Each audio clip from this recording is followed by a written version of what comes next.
I was supposed to be here early. They gave me another assignment. They didn't pick me up to go to the assignment. I followed their instructions and waited at the hotel. I would love to be here when I can be more fully in depth on this subject, because there's a whole lot of illusions about Africa's relationship with other people in the world. There's a whole lot of illusion about our relationship to the religions in the world. And these belief systems that had its origin in Africa, all of them, and there is no exception, turned on African people. I said there is no exception. And there's one thing you have to get through your mind and keep it. Nothing that ever came from the European mind was meant to do anything but facilitate European domination of the world. And I said there's no exception.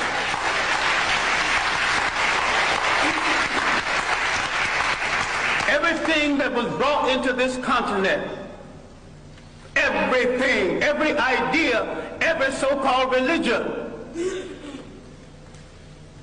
was meant to dominate and to control. The Arabs had no illusions about it. The Europeans had no illusions about it. You were the ones with the illusions. And yet every element that went into the making of every major religion in the world started in Africa. Why is it that you are so naive? You let people redress something that you invented, sell it back to you, and enslave you through it.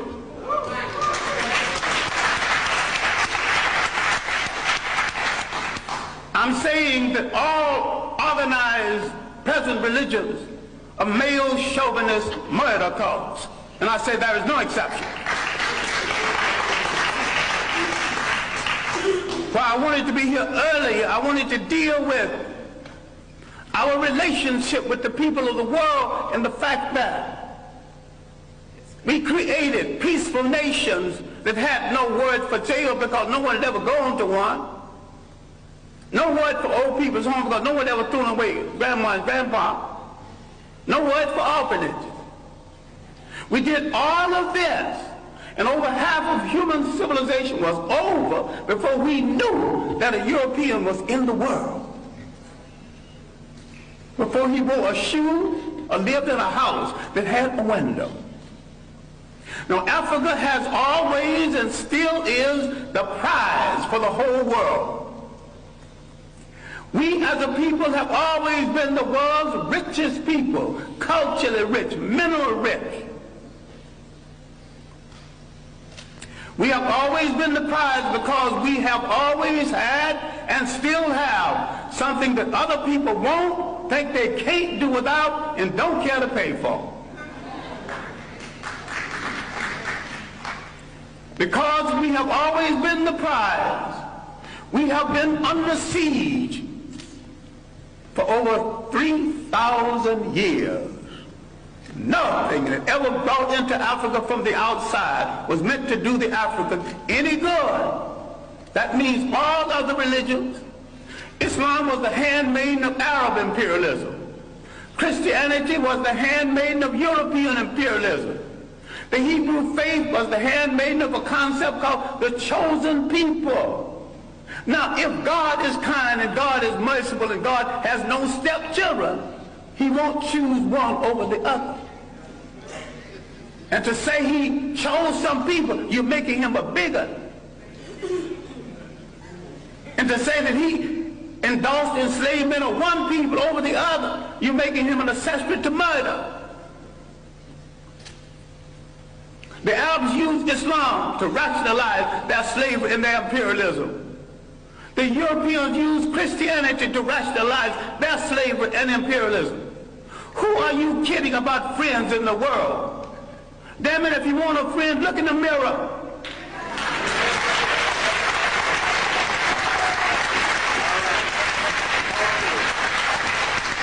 There's 1 billion African people on the face of this earth. Why are you buying third-rate junk from third-rate people thinking you can't make it? Why don't you at least make a safety pin to hold your child's diaper together?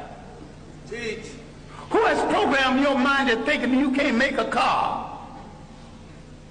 The first man that made a car, they had never seen one previously.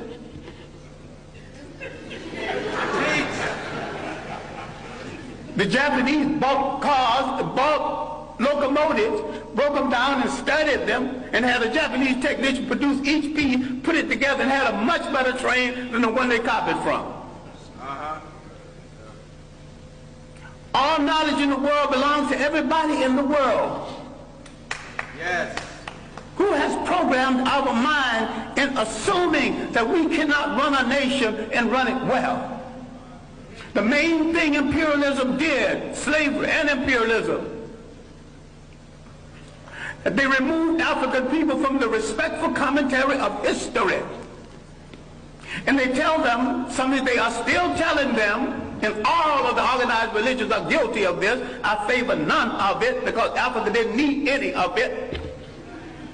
I'm saying that African belief systems, properly understood, is 10 times better than Judaism, Christianity, and Islam.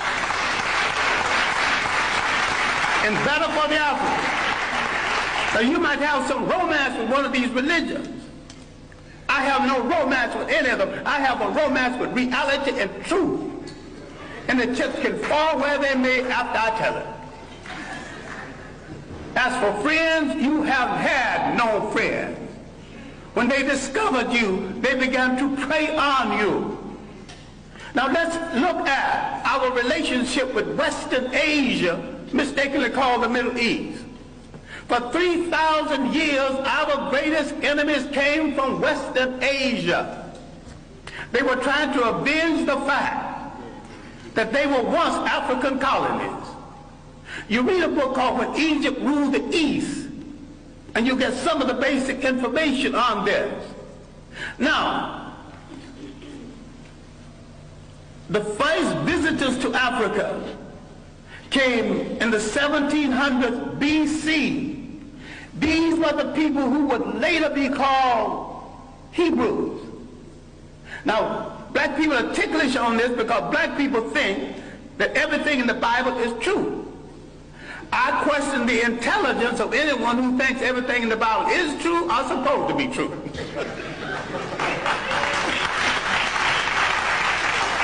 It's allegory, stories told to illustrate a point at a time when there were very few people reading books. And most of what went into the making of the Bible was copied from Egyptian texts. Now, if you want to get so dewy-eyed over the Bible, which is a carbon copy of a carbon copy, why don't you go back and read the original Egyptian text?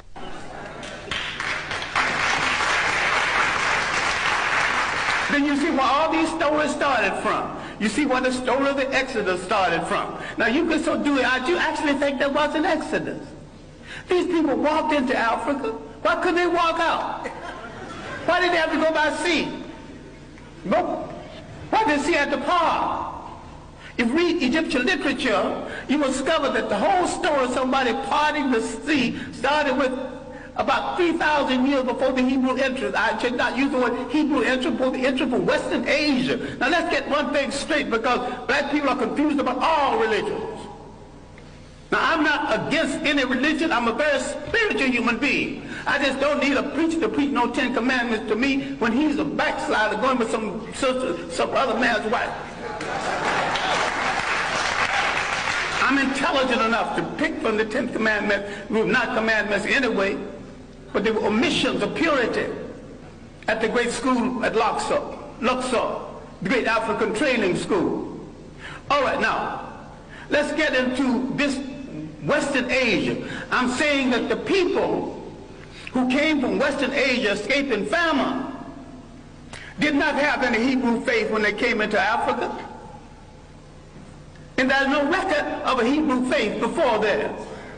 Why is it that when they left Africa in the so-called Exodus, they had all three? African culture, an African religion, and an African language.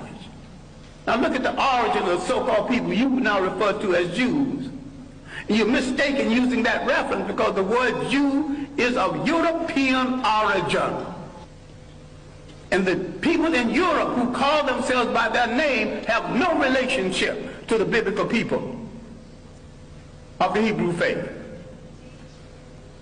And I'm saying that the people we now call Jews entered world history with their visit to Africa. And when Africa was invaded, 1675 BC, instead of joining the Africans who had been their beneficiary and saved them from starvation, they joined the enemies of Africa. No one has ever returned any favors to us. As a people, we have always been hospitable to strangers, mostly the wrong strangers. And what we have to understand now, in the period of superior brainwashing, is there is no European answer for African problems. Either Africans find a solution to African problems, or there is no solution, and if you don't find a solution soon, you go back into slavery.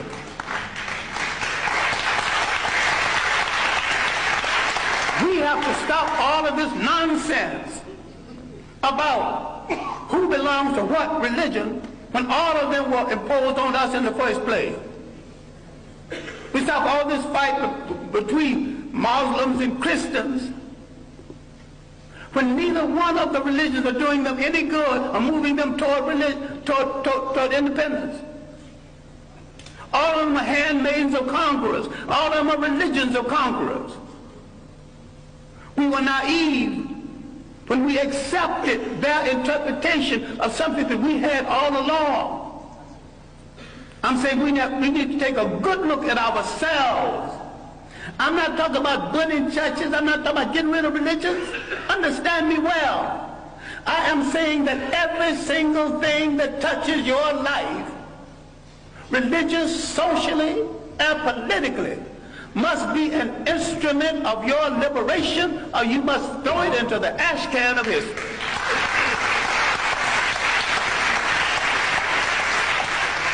Develop a liberation Islam. Yes. And if you develop a liberation Islam, you have to turn on the supreme slave traders who were in the slave trade 1,000 years before the Europeans, the Arabs. Yes. And most brothers who think they're Muslims are merely Arabists, forerunners, vanguards of Arab propaganda. The Arabs are not above joining the Jews against black people. In America, they're already doing it in Detroit. In America, they're already doing it in real estate. You got some dewy-eyed thing that you got a friend. I still ask you to look at that mirror. And if nothing staring back at you is friendly, then you've got no friend. But this is why you start friends. All right.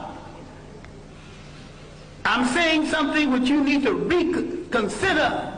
I'm saying that everything that came into Africa, every people that came into Africa, did not come to do Africa any good. Everyone, every religion, and every people who came into Africa declared war on African cultures. They began the bastardization of African people, created confused mulatto who didn't know whether he to be loyal to his mother's people or his father's people. That confusion is still here. The fascination for the color of the conqueror and the fascination to go to bed with the conqueror. Now that's raw and mean, but it's true. Now, some time ago, a North African leader, Gaddafi, was sending some Libyans to study in Europe. And he told them what any good nationalist would tell students going to study: I'm not sending you to Europe to find a wife. I'm sending you to Europe to gain the technology to come back and make Libya a strong nation, a strong Islamic nation, and a strong Arab nation. And you cannot achieve any of this between the legs of a European woman.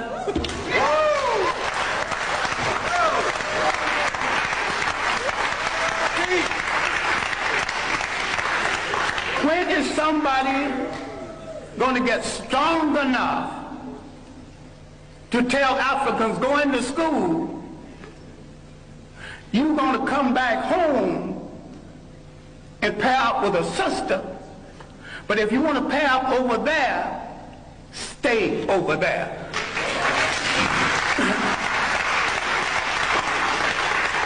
Now, the one thing we have to look at, and I'm sorry, I'm going to have to conclude on this because I've left out a body of information. At the university, I teach an entire course, semester course, on Africa's relationship to other people. And I devote several semesters to Africa before Europe, the consequences of the coming of the Greeks, who stole a lot that they think is their culture, stole a lot that you think is Greek philosophy. We've been the victims of propaganda. And yet, if you read the Journal of African Civilization, other works, we have lived in Europe, we've lived in Asia, we've lived in the Americas. The African people have already proved that they can get along with different people, amalgamate their culture with different people without one hint of a war between us. People who come into Africa immediately declare war on African culture, standards of beauty, standards of conduct, and change the African concept of theirs so they can rule through him. This was true of the Greeks, who began the bastardization, again, the European bastardization of Africa. The Western Asians had begun it 3,000 years before that. The Romans, a bunch of well-dressed thugs who could write well but couldn't think, who borrowed practically everything. They laughed at the Africans' concept of Christianity. The African was practicing and not giving it a name. This is why you don't know nothing about the African origins of Christianity. This is why a whole lot of people will not read Ben Yakinen's The African Origins of the Major Western Religions, Africa, Mother of Western Civilization, a Black Man of the Nile. Because he's telling it like it is, but you also will not read white radicals who identified Africa as the origin of the great religions of the world, especially Alvin Boyd Kuhn in his work, Who is This King of Glory? In Shadow of the 3rd Century. We have dealt with John Jackson, another radical black historian, like Man, God, and Civilization. We let some of our great scholars die in hunger, die wanting for friendship. Now, having devoted my greater portion of my life to scholarship and teaching and digging up information on African people and trying to make African people face reality, I have often said, a point that I wish you to consider, I didn't have to do it. I chose to do it. And if I had to do it over again, I would do it better. But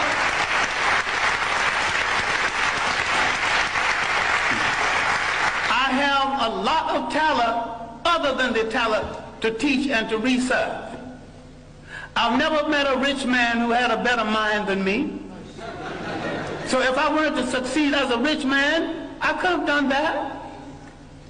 I never met a crook who wasn't a fool. I could have been a good crook if I chose to be a crook. I chose to be a teacher of African history. I chose to look in the Bible where I couldn't find my people. I started looking for them in the world, and I didn't stop until I found them. And I know why they are left out of the Bible. I know why all the angels are white. You mean to tell me God is merciful, God is kind, and not one little brown or black angel sneaked into heaven? I ain't buying that. Now the Bible that you get so dewy-eyed over is one of the greatest pieces of propaganda ever written. If you want to read the Bible, why don't you read the Bible one day and read Mein Kampf the next day and see the comparison? That's hard on your mind. Because you think if you don't have Christianity, Islam, or Judaism, you don't have to have spirituality. I've got more spirituality after I put all of them down. And I've got more religion after I put all of them down. All right, now let me conclude something that has no conclusion. We have to look at the impact of Europeans on Africa. All impacts have been negative. The Romans laughed at the early African Christians. Finally, for political reasons, they stopped killing Christians and became Christians. I'm saying the Europeans became Christians for political reasons, as the Arabs became Muslim for political reasons, and as the so-called Jews became Hebrews for political reasons. People use organizations for political reasons, and what we get so dewy-eyed and think we're dealing with all the truth. If you look at indigenous African religion, belief systems, if you look at the idea when Africans had no churches of any consequence because these fools came here and said, this is the house of God, and the African looked at that church and said, if God who made the wind, the spring, made the ocean roar, and you're going to tell me he can fit into a little thing you call a church? That is no house of God. So some Africans had the common sense enough to move away from it, and some had the common sense to burn it down. I'm saying that you're closer to God when the further way you get away from organized religions that are all handmaidens of conquest. The Roman Empire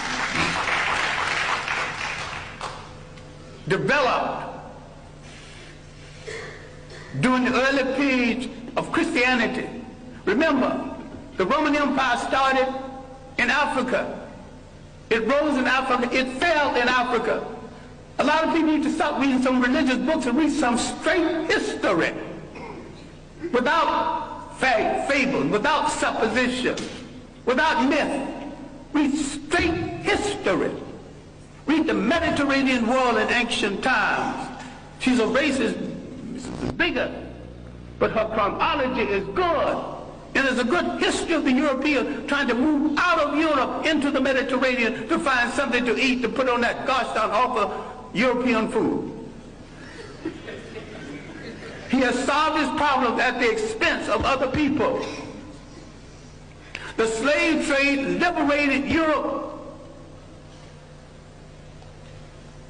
from the depressed economy they had created with the so-called Crusades and through the famines and the plagues. Europe always solves its problems by preying on people outside of Europe. They are in a position right now that they have betrayed true socialism, which was not of European origin in the first place. And some people are confused between Karl Marx and Groucho Marx. I think a lot of people are Groucho Marxism instead of Karl Marxism. They're funny people. And if you think that that system started in Europe, no system as humane as socialism could have started among a bunch of icebox people who prey on their brothers for their breakfast. Read Kwame Colson's work, The History of the Modern World, especially the early chapters.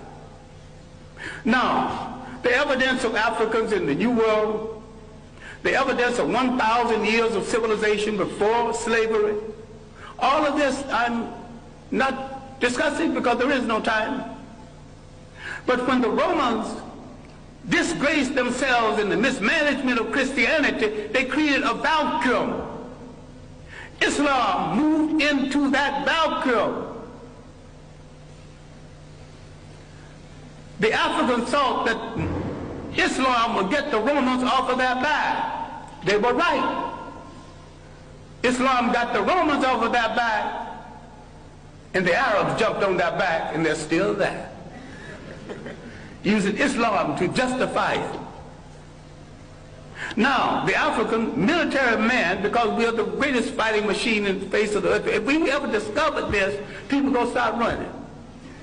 Under proper leadership, proper inspiration, properly equipped, the black man is the greatest human fighting machine God ever created, if indeed God created it. I think the gods of Africa created it. Once you lose track of your heritage, you lose track of your liberty in this world. The Europeans doing the slave trade not only read the African out of history, they colonized history, they colonized information about history, they colonized image. They colonized the image of God. Who told you Christ was white? He was born in that part of the world predominantly occupied by non-European people. So you should not get into the argument about whether he's white. All you have to say, was he a Greek? No. Was he a Roman? No. But these were the only people partially white in the area at the time. If he wasn't a Greek, he wasn't a Roman, he was one of those other people. You don't have to argue about the shades of color. So far as you're concerned, once you establish he was not a woman, he was not a Greek, your conversation is over.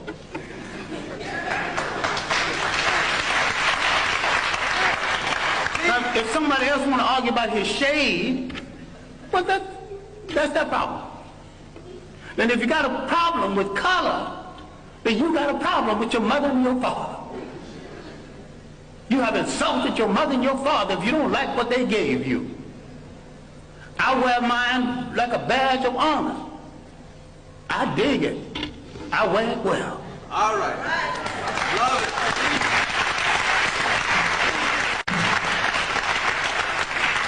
I'm saying in closing, and I am closing, that what you have to do is take a holistic look. Not only at your position in the world, but your potential in the world. You have to learn how to convert everything into an instrument of liberation or leave it alone. You have to realize there were no Greek fraternities and sororities until they were introduced to secret African societies. People get all dewy-eyed over something that was imposed on them in order to control them without understanding that. That's another imperial effort. So it bothers me, and although I have good personal friends who are Muslim, that not a single Muslim scholar have dealt with that 1,000 years of African independence before slavery and how the Arabs from the north systematically destroyed these nations. It did not occur. 1591, from Morocco, an army was launched against these great independent nations in inner West Africa. These were great states. And because of poor communication between African and African, there was enough armies in these states to march down to the coast and to drive every slave trader into the sea. But the communication between African and Africa was so poor. Even today, the East Africa is not too clear about what's happening in West Africa. And nobody knows what's happening in North Africa because the conspiracy to hold on to Africa is happening in South Africa and in North Africa. So the whites in South Africa willing to play a part, and the pseudo-whites in North Africa willing to play a part. In all this world, you have no friends. But if there are a billion of you on the face of this earth scattered all over the world, what do you need with a friend other than yourself? Why can't you turn inward on yourself and say, I will wear no clothes I don't produce. Start with your underwear. I wear no shoes that's not made by a brother. You're creating a shoe factory, employment at once. Start buying airplanes, break them down and study them, later on make airplanes. What this whole thing is about is the restoration of confidence. It has been the role of these handmaidens of colonialism to destroy your confidence in yourself. You don't believe that you can look like a god. You don't believe a black father in your home is to some extent a god. That doesn't make the black woman less than a goddess. Because we produced the first human societies that recognized and respected the female god. We produced the first human society that said you can't be a king unless you got a queen. You can't be a god unless you got a goddess. So you can see All of these social ills that people are defending now, none of it started in our countries. I defy anyone alive, and those who want to come alive, come back and prove me, I invite them too, to show me one single case of sexual deviance or maladjustment any place on the African continent for the coming of foreigners.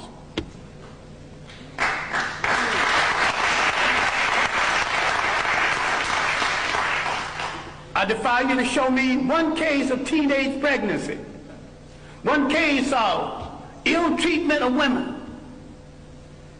We got confused with someone else's ideas, someone else's concept and definition of us. What we have to understand is that faith has not spared us for an idle reason. A whole lot of people who've been hit less than us are extinct. What is there in us that made us strong enough to take this heavy blow? 500 years of slavery, one way or the other. Slavery, neo-colonialism. What made us strong enough to survive? What is faith saved us to do? And inasmuch as we gave the world its first humanity, faith has saved us to give the world its last humanity.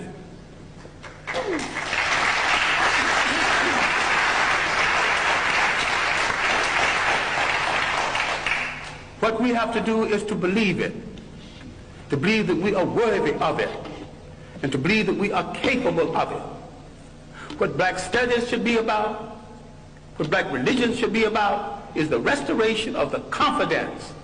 And the restoration of the confidence is we must rule the state again. There is not an imitation nation, not an independent nation in Africa or the Caribbean islands. They're all imitation European states. And what we have to understand is that the nation state is stagnant. The African did not live in a nation state, he lived in a territorial state. The African learned something very basic. Cultures have to be fertilized by cultures. People have to be fertilized by the interaction between cultures and cultures. This insecure European tightened his borders. You know, you got a passport to come here? The word passport is not in any African language. The things he invented to restrict himself, he imposed on other people.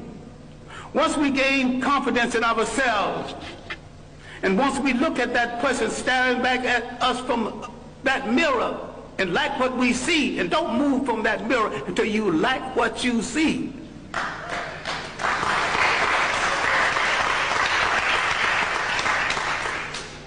Then, in coordination with other African people throughout the world,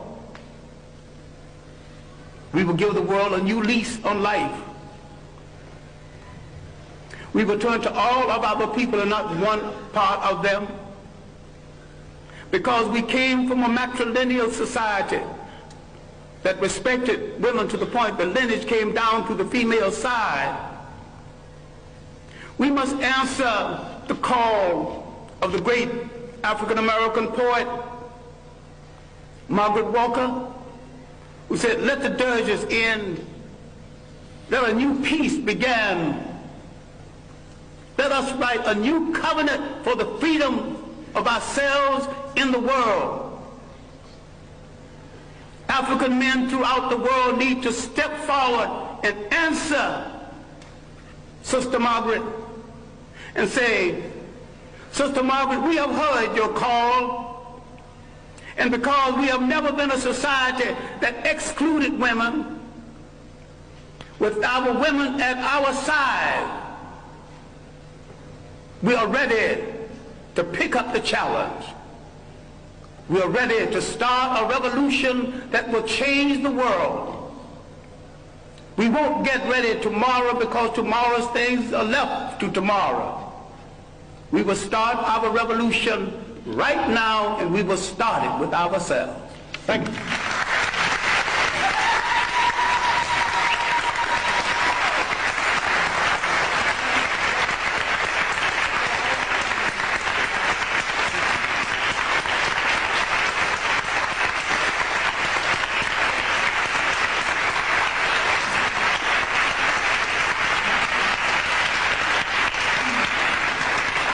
since we have run over our time. I'm not quite sure what I should do since we have run over our time, but I know that there are some people who and we will try to have maybe just 2 or 3 questions. I see a hand. You'll have to speak very loudly. Syrian is saying we really have problems with the World Bank. And when we are in trouble, we are told in this country where growth rate is 5%.